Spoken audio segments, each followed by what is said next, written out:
Thank you. It's great to be here. This thing bothers me quite a bit, however. As some of you know, because I've met many of you, I do a lot of open water sailing, and that's enabled me to come through Auckland numerous times, but not to be here for a week as I am this time. And that's great. A chance to see more, meet more people, chance to go down to Hamilton and see the fine work of the Momentum Community Foundation that's emerging. And I want to say at the outset, you in New Zealand have a remarkable asset here, which is a very firm and understood sense of place.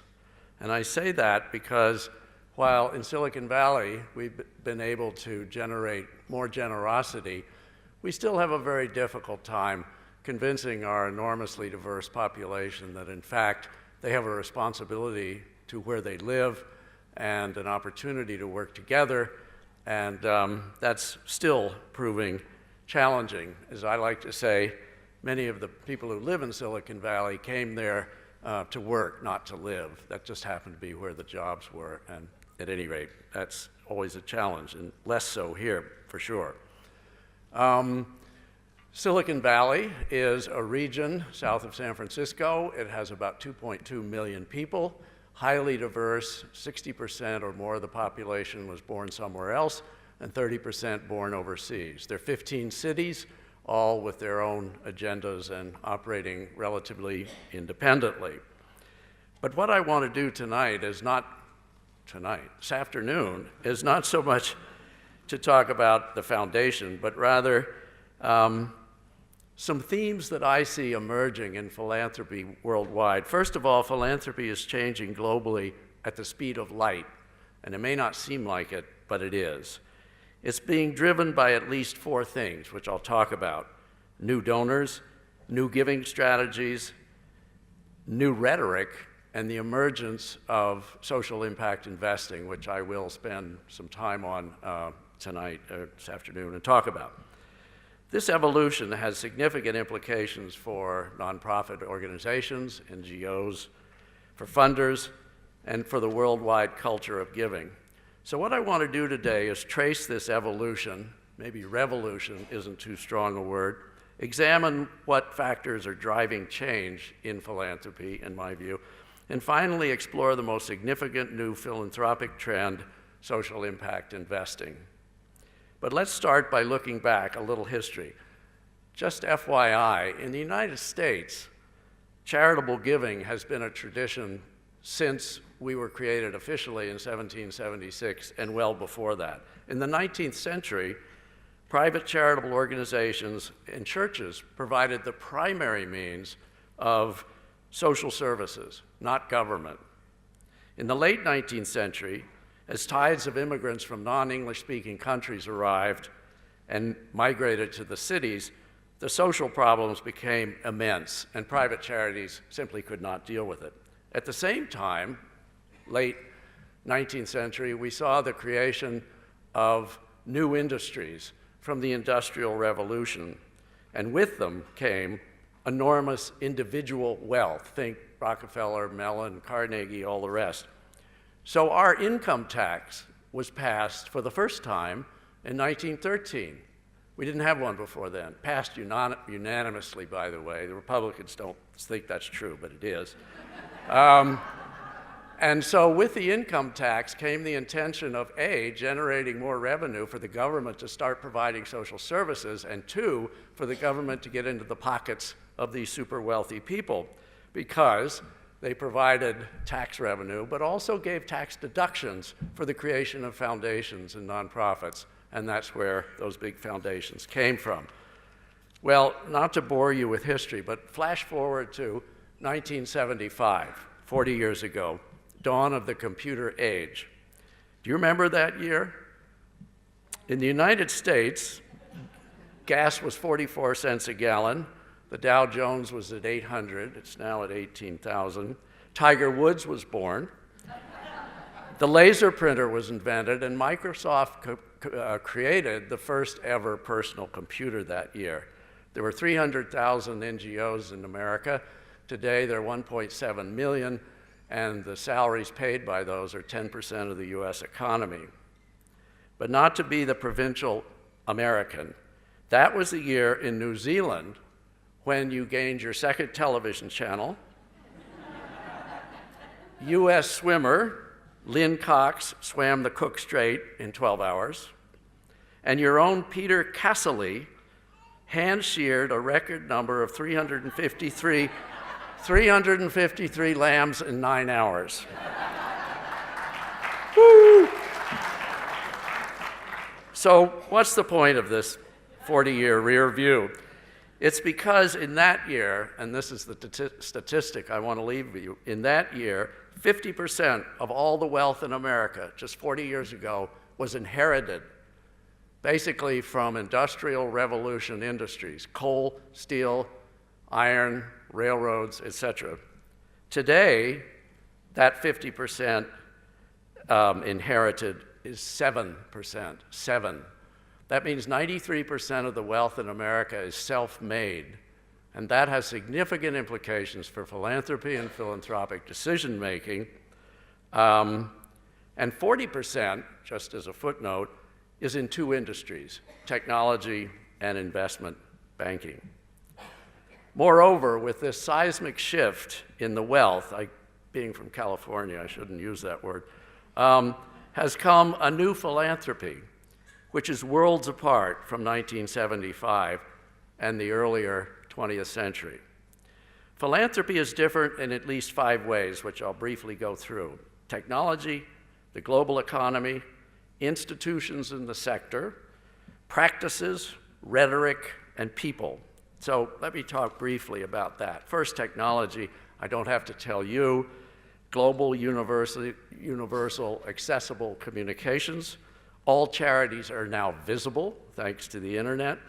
Handheld devices, social networks, crowd fundraising, very prevalent. And instantaneous, one-click grants and donations.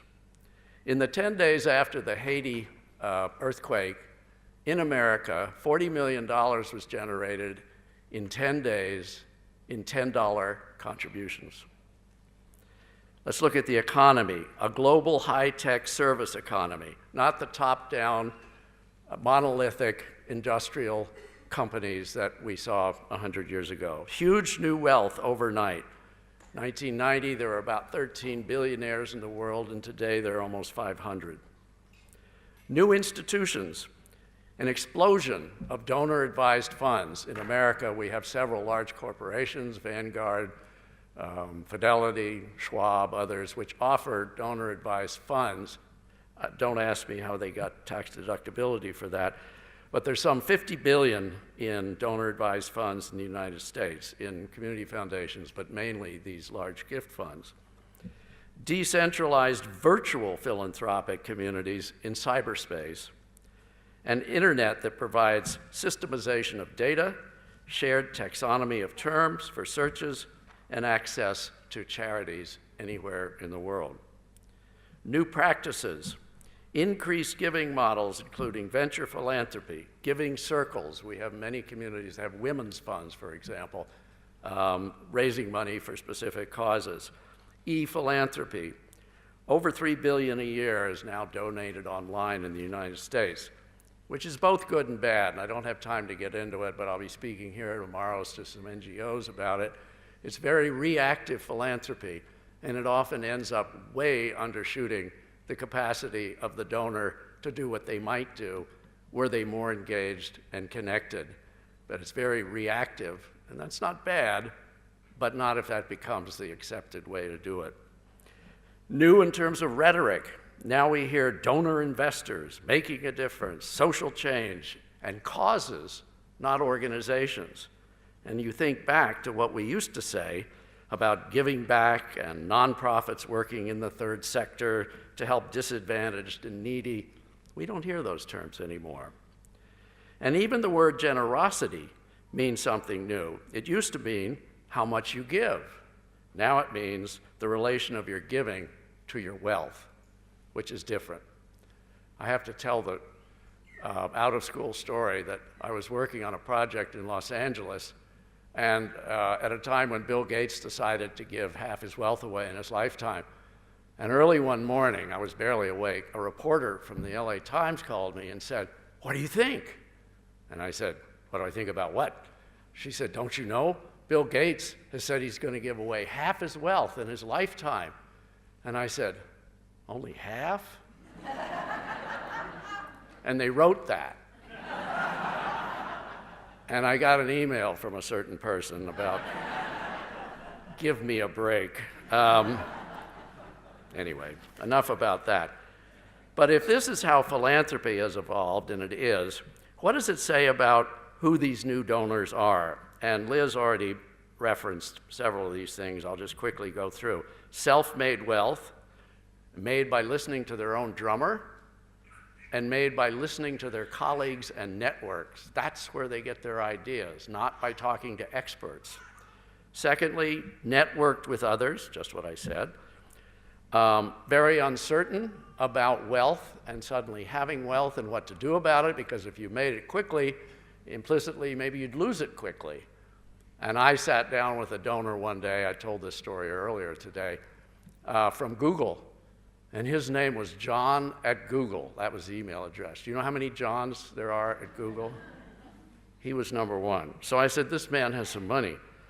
And I said, "John at Google, what are you interested in? Healthcare, children, the elderly?" And he looked at me and he said, "Well, what do you got?" I said, "What have I got? I've got everything." And after talking some more, he said, "Well, maybe education. Send me something about education, I'll read it." I said, "John, what if you typed education into Google, what would you get?" And he said, "Oh, I'd be overwhelmed." I said, "That's the problem." So over time, not to make fun of him, but over time, he decided to make a small gift to the Princeton University marching band. You got to start somewhere. However, he has now turned into one of the most generous, thoughtful, bright people. And how did he become brighter? One, working with my foundation, and two, using technology to go and actually find out things he didn't know. These donors apply business concepts to giving. They're concerned about measurement, outcomes. They're concerned about leveraging their gifts with others, finding others who work in that space. And they're very interested in impact investing, which I will get into, as I said, shortly. They're global. 70% of all the charitable money in Silicon Valley leaves the region. That's a big number, corporate, foundation, and individual. They use web data. If you haven't seen it, go take a look at one source that I'm involved with. I'm on the board, called Great Nonprofits. They're kind of a Yelp of what beneficiaries of nonprofits are saying about the nonprofits. So you really want to get a look at what difference nonprofits are making. Talk to the people they're serving. It's a fascinating new trend. And there's an emphasis on education and prevention. So, okay, if I'm right about how the philanthropic sector has evolved, especially in the last 40 years, which is a little bit arbitrary, but you get the point, how are philanthropic donors motivated? What's their strategy, motivation, behavior? How's that changed beyond what I've told you about who they are? And what is the most significant trend which will govern the next 40 years?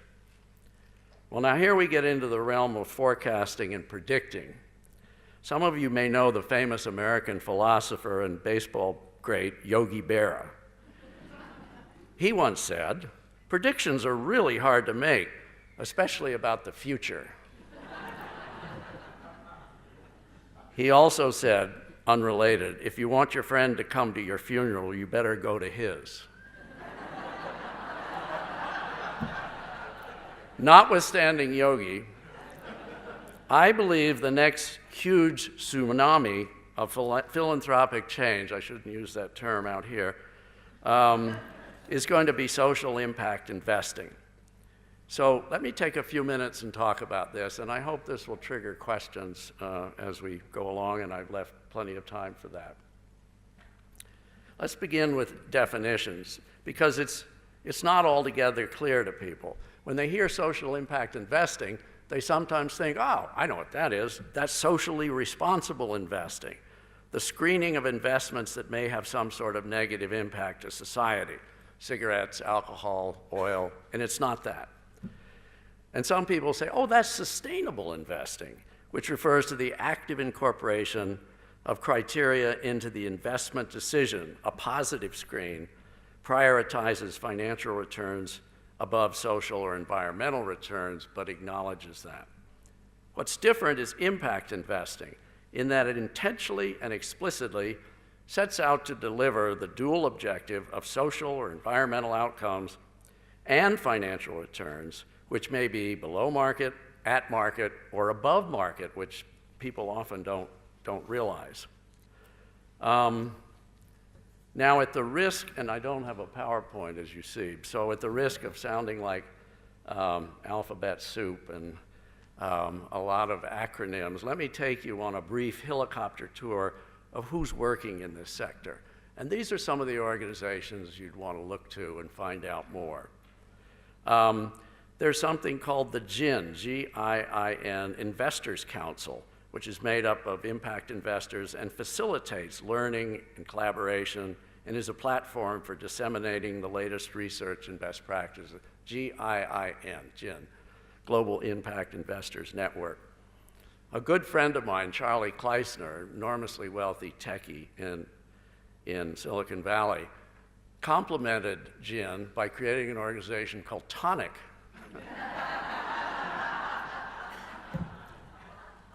Which is T-O-N-I-I-C. It doesn't stand for anything. He just thought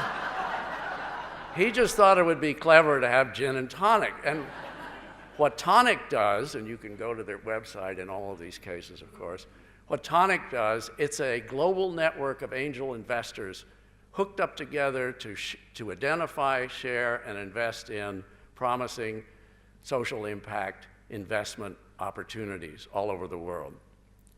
There's something called IRIS, Impact Reporting and Investment Standards, which is a language and framework for measuring the social performance of impact investments, and is a very important player in the field because, again, everybody's just sort of figuring out what this is. And last of all, there's a fine organization in San Francisco called Imprint Capital. And what they do, they're an intermediary to enable large American foundations to make social impact investments with their endowment by ferreting out investments, social impact investment organizations, in various fields that foundations are interested in. The fellow who runs it's named John Goldstein. He's a great guy and very reliable.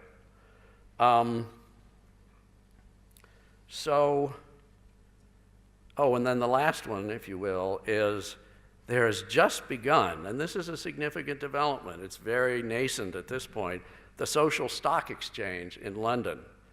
It showcases publicly listed impact enterprises that trade on the London Stock Exchange. So what does all this mean? It means that impact investing is becoming more transparent.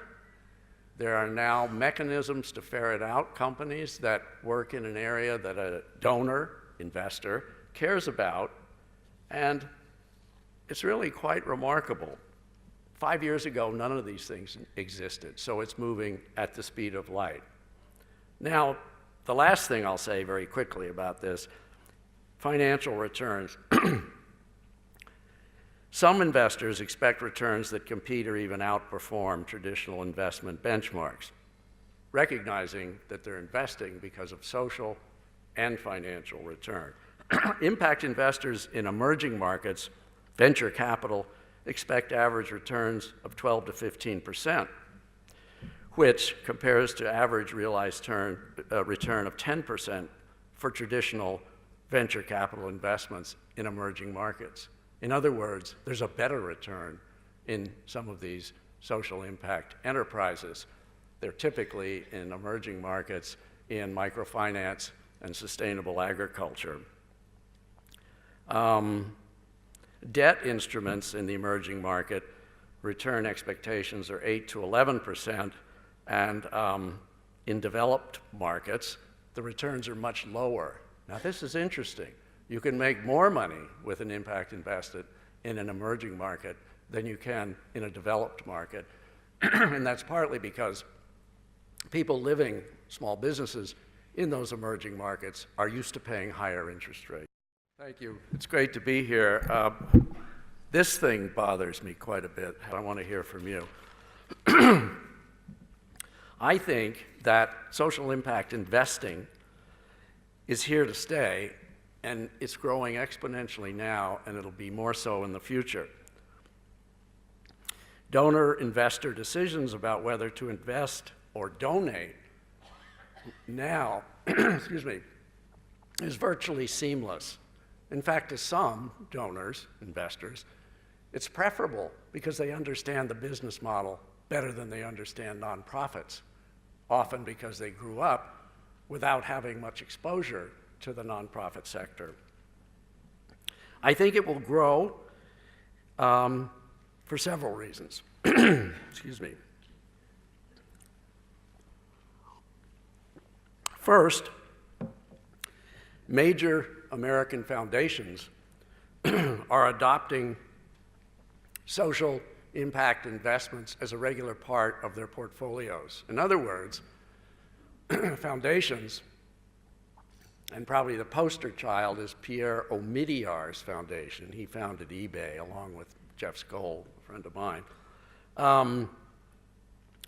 is now really much more concerned about the 95% of his assets that are in the endowment, not just the 5% payout from the grants pipe. So they're very deeply involved in their investing in social enterprises. And others are following suit. Not always doing it very well, I might say. Secondly, there are now more performance assessment tools that are being sharpened, and I mentioned some organizations that work in that space. So we're learning more about it. Third, the transparency of social impact investing and the understanding of what it is growing enormously. And finally, well, not finally, fourth reason is we're beginning to see just a little bit of government pressure in this area. What do I mean by that? Quick example, Mark Zuckerberg gave $1 billion with a B to my former community foundation in a donor-advised fund. So there it is. And he received a tax deduction for the entire amount, which helped offset the capital gains he was paying on the Facebook stock he was selling for his own purposes. Well, that's great. He can't get it back. It will eventually go out somewhere to worthy charities, you assume. But meanwhile, it sits on Wall Street. And people are saying, hey, wait a minute. He got his deduction. Now it's on Wall Street. There's no minimum payout. Is this the right way to go? So some foundations and some people in government are saying we should have impact investing across the board available so that while that money's sitting, it's not all on Wall Street. It's in enterprises that are changing the world in some part of the world. Government pressure. The last reason I think this is going to grow is that NGOs are themselves becoming more creative and figuring out ways that they might tap into not only their traditional donations, but also impact investing. Now, this is tricky ground because most nonprofits don't necessarily know enough about business, and their mission isn't to make money, it's for the mission. And so there are lots of reasons where you would say, well, maybe they should just stay out of this. That's not what they do. But many are coming up with hybrid models. They remain nonprofits, charitable entities, receiving donations, but in a subsidiary or through certain programs, they're beginning to move into the space, impact investing space. Let me give you an example. I work with a nonprofit in Portland, Oregon called EcoTrust, one of the great, 25 years old, one of the great environmental economic development agencies working in the Northwest biosphere, basically from Alaska down to Northern California. And they do projects like getting the salmon back in the rivers, training out-of-work loggers to do something else, helping towns create resorts that bring economic benefit to them, and all manner of other things.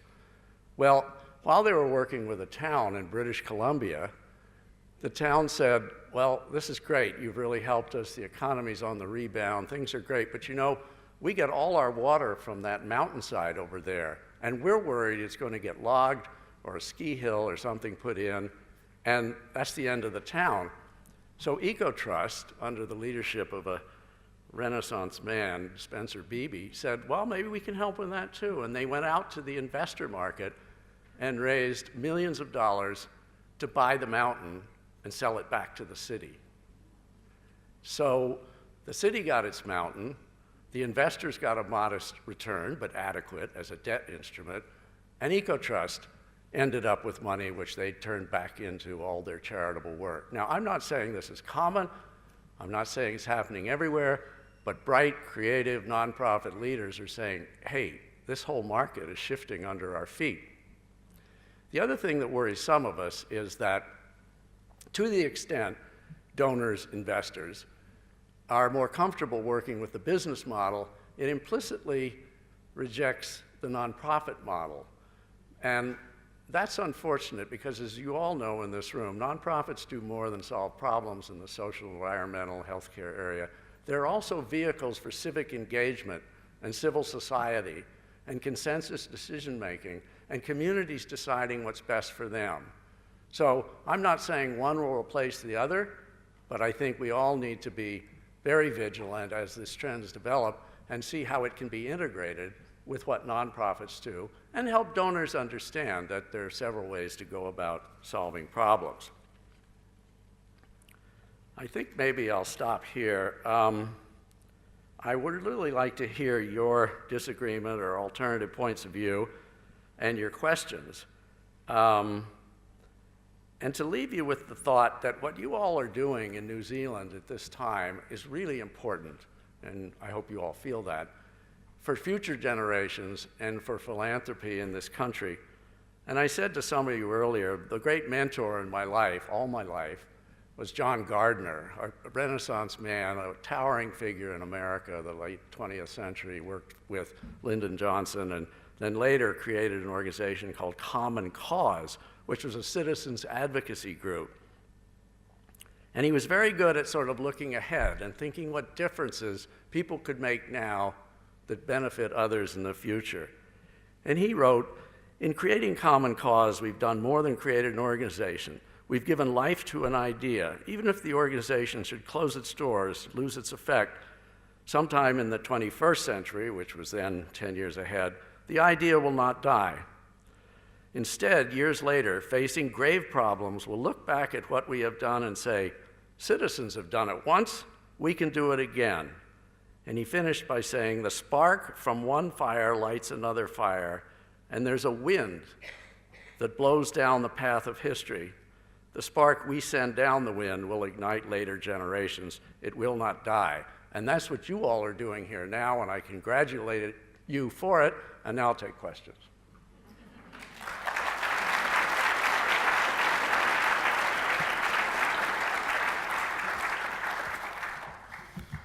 Thank you, Peter. We do have a couple of questions.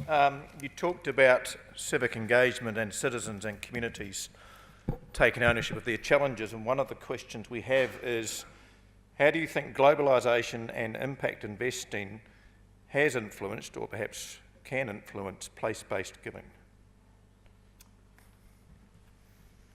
Well, I'm ever the optimist.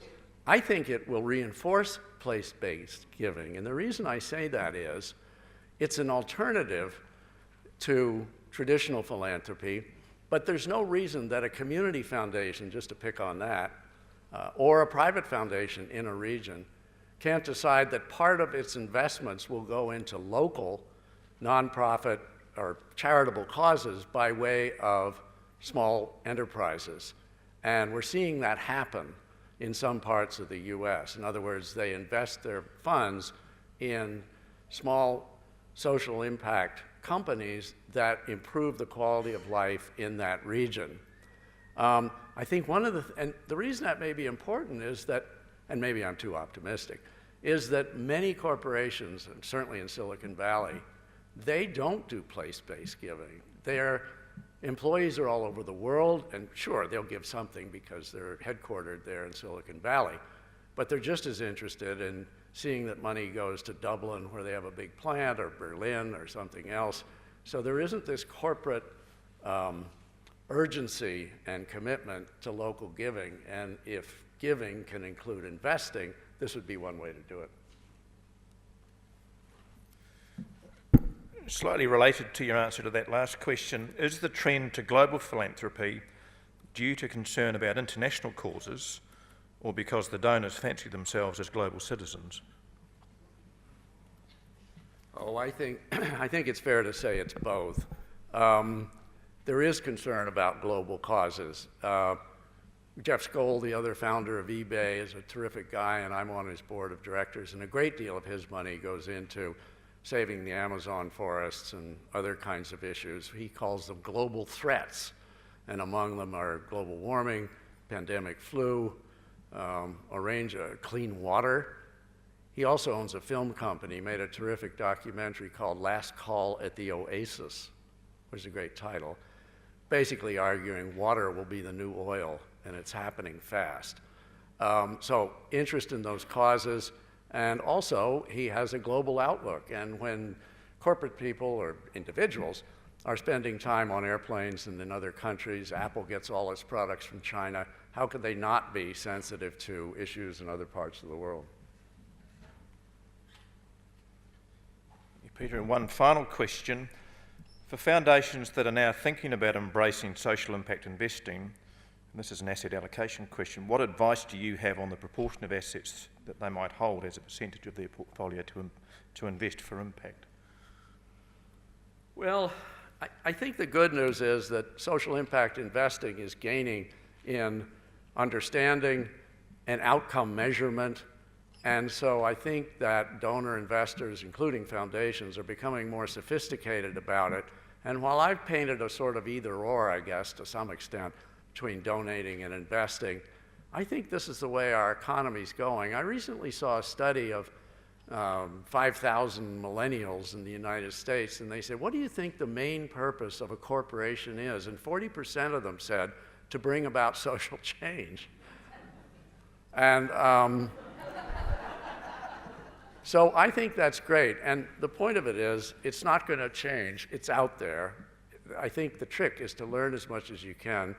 Don't be taken in by, well, frankly, there's a lot of just fluff going around and people saying things that aren't actually true. So one of the reasons I spent the time tonight is to give you some other organizations that work in the space so you can really inform yourself. It's not the answer to everything, but it's another tool in the philanthropy toolbox if we can get behind or get beyond the idea that there's only business and there's only donating and the two don't connect. And I think we're headed that way.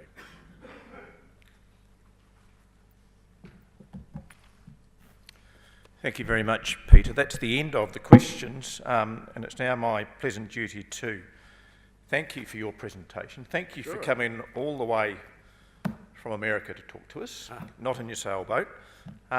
Thank you for stopping here a while. Happy to do it. Sorry you've got confused about the time zone that you're in, but it's afternoon, not evening now, but that's 19 hours time difference, and then I'll be the explanation. I've got no idea what day it is either. No. Thank you for talking about social impact investing. It is a topic that is of real interest to the people in this audience who have often a grants budget that they do or try and do social good with, but also often have a balance sheet of investment assets that increasingly New Zealand philanthropists seem to be thinking about using their balance sheet as well as their income statement to do social good. So on behalf of the conference, can I say thank you very much and present you with this. It's a recognition that we are making a donation to UNICEF on your behalf. Oh, well, thank you. So thank you very much. Good. I'm glad you did. Thank you.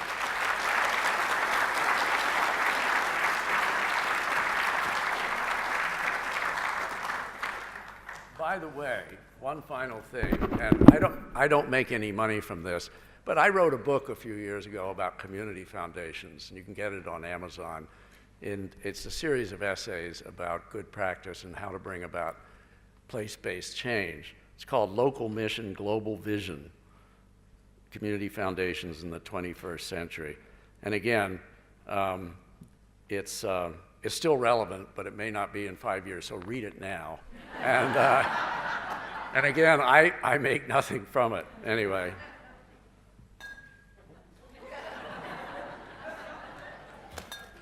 Be gone. Thank you very much, Peter. Thank you.